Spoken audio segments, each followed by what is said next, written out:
if I'm right in thinking, you think because you sprayed it with a vinegar solution to get the algae off the trunk, you think and did you take it right up here when you sprayed it? Did I sprayed the whole trunk and some of the...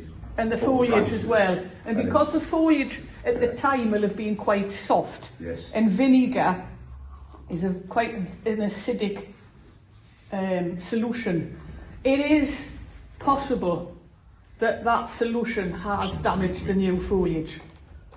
Often when a tree deteriorates, it's not just one thing. It could be, the first thing could have been the vinegar solution that stunted some of the buds and the foliage. And when a tree kind of deteriorates a little bit, something else might jump on board. So you might then get a disease. Needle cast has been very prolific over the last few years. And as I say, adelgies, woolly aphids and all of that, they also jump on board. Also, although we don't think it had anything to do with this, you did do a repot on the tree. Now, pines, if you repot pines at the wrong time of the year, if you repot them too early in the season, for instance, they can sulk. They can seriously have a little bit of a sulk. And the buds don't really do very much, the needles don't heal of it. But unless it's been so serious, the tree will pick up. Usually it'll be the following year. So although we all get very excited about the start of the growing season, and I have to say I do all my conifer repotting in the spring. Always have done, and it's always been no problems whatsoever. The trees have romped away because they're going into positive energy. When you say the spring, Caroline, how, like March, April time? One of the things to learn is you must read your tree. Forget the calendar, right? Because if the tree isn't ready to be repotted, it might be a lot later on. I've been repotting pines just the last few days in some instances. Now, some people would say, well, that's too late. But if the candles are only this big, it hasn't really been doing anything. It's a late starter. You've got to let the tree tell you what stage it's at. Because what's happening here is happening here. So if them roots are not really pushing yet, and you get in too early and cut off a load of roots, you've just cut off a lot of that stored energy that tree's just having in here for over the winter time. So you're waiting to see signs of the actual candles start to develop? Yeah. Don't just go, right, it's March, I do me pines in March, or it's April, I do me junipers in April. Wait till you see the tree giving you the thumbs up, I'm on the way, I'm starting to grow. And then when you can see the buds are getting a nice shiny colour, the candles are starting to elongate. Different pines, you repot slightly different times. You'll do black pines a little bit later in the season, right? But each one's different. Treat every tree, even if the same species, differently. Even if it's in the same part of your garden, it might be doing something slightly differently. So let the tree tell you when the tree's on the move. That's the time to get sorted. So what Steve's going to do today with this, because it's looking, once all of these brown bits are gone, that there is actually making your eye catch, and it makes the tree look more sickly than it actually is. It actually isn't. It's back budding very, very well.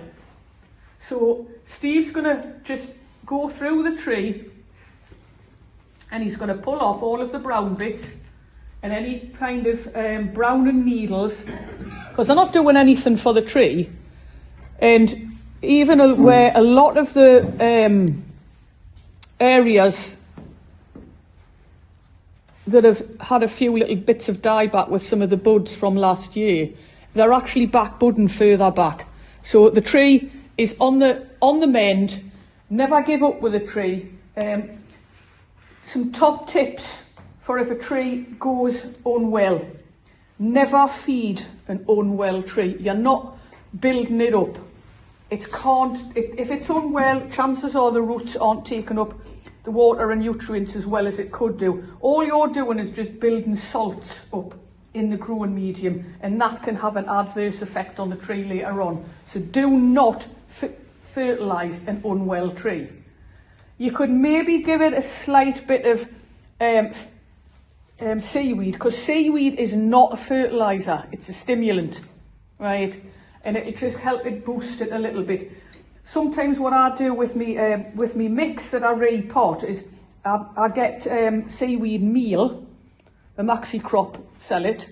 It seems to be getting increasingly hard to get now. It comes in a box about so big. And I'll actually sprinkle a little bit in with a growing medium, and it just gets things off to a good start, because it's, as I say, it's just a stimulant. It's not a fertiliser. Don't fertilise sick trees and put them in the shade. Even though there are species like pines and junipers that like the sun, that are not going to be able to cope with it quite so well if they're not very well. So put them in the shade and let them recoup. Right? So that's what Steve's going to do with this at the minute. He's going to just tidy all of this up, cut off any of the browning ends, and I would suggest you spray it with a... Unfortunately, I don't generally like to spray trees with these chemicals if I can possibly help it. But sometimes you haven't really got an awful lot of an option. I'll tell you what's really good for diseases is Probiocarbon's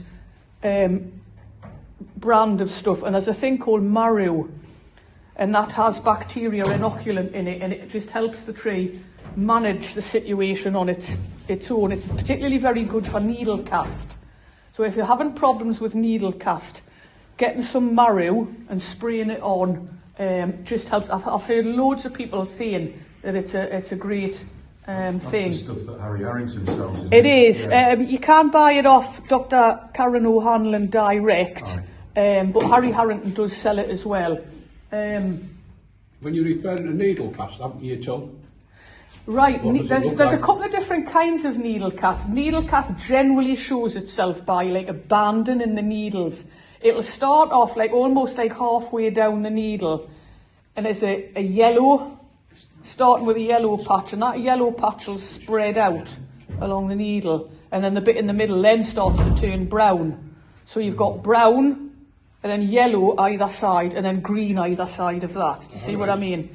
And that's needle cast. And given half the chance, it'll spread through the tree. It generally is shown on last year's needles. And around about now is the time to spray to help manage needle cast, because the spores are starting to come out, they're in the air. The new candles are starting to come out, the new needles are starting to come away from them candles. And if the spores land on them new needles that are just nice and soft, they get into to the needles, and the whole process starts all over again. So you have to stop it, the cycle, if you like. Is it like a fungus infection? It's a fungus. Yeah, it's a disease, yeah. So spraying it with marrow, or if you can't get that, or you want to kind of go the more kind of, I suppose, traditional method, copper fungicide. But the trouble is, some of these things are not available anymore. Yeah. I was just going to say, if you've got signs of it and you think it's needle cast, chances are you're going to end up in a garden centre looking for something. So a general fungicide would be better than nothing. Now the thing is,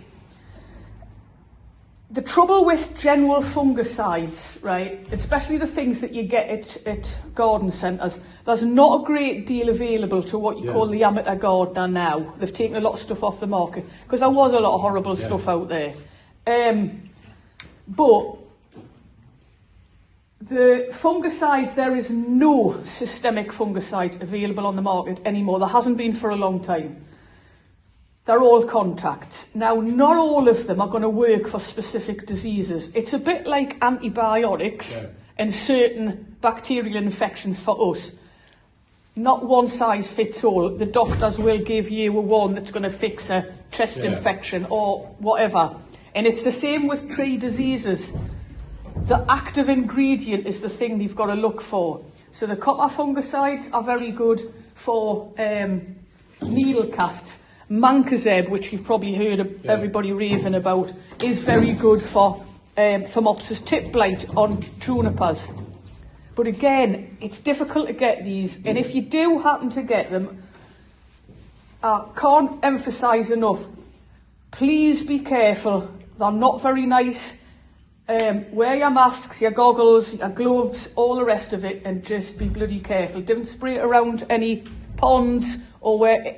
If you have to spray it, sometimes what I do is I'll take it into my workshop with all my gear on. I'll spray the tree in an enclosed place, let all the drift settle, dry on the tree, and put it back outside. So no other beneficial insects are going to come into harm's way with any of the stuff. Or, you know, it's up to you what you want to do, but I would try to go down the marrow route because I've heard really good results with that. In fact, I've just ordered some myself. So, but if push comes to a shove, sometimes you have to go down the chemical route rather than letting, you know, trees deteriorate too much. I mean, you could go over with the adelgis and the woolly aphids. You could just go with some methylated spirits on a cotton bud. It'll take ages though. I mean, saying that, mind you haven't got a lot. There's just a few little areas. I think it's mostly in the dead areas, isn't it? Yeah, there's a little pieces. You see, there's a little bit there. Can you see that one there? It seems to be in the dead pieces. Just a quick question then. You know, there's some of these candles that have started to extend and are quite a bit bigger than the others that are coming in. Would you take them back or just let everything? I would just leave everything. Remember, if something's not well, or you really want to kind of push things, just let it grow. Sometimes you really just need to let things grow to get a bit of vigour into them. Constantly pinching stuff, you know, like, is not going to do the tree any good at present. Where pines and things are concerned as well, people think it's a pine, so therefore I must candle pinch it. Yes, at the right stage of its development, right? And if this had been in peak health, and it's not bad, if it had been in peak health and the candles were really good all over the tree, yes, this is a candle pinching job, as much as the same as this white pine is.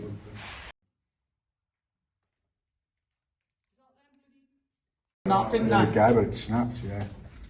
Right, we'll sort something out there and we'll get that pulled down. Right. Well, we're going to do it, don't Sam? I want to use some thin wire rather than something that stands out. Yeah, it's probably better you do that right at the front. because otherwise you're going to just have this really thick, noticeable piece of aluminium. And the coppers, he's got more strength. Excellent stuff. Well done, Steve. Beautiful tree.